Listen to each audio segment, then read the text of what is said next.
सूर्योदय होता हुआ दिख रहा है अभी, मतलब सनराइज होने वाला है। और आसमान में चांद भी लगे, सूरज,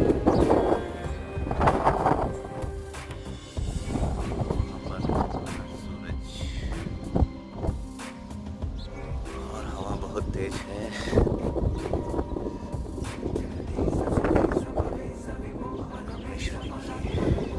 हवा चल रही है। आज 29 मई 2024,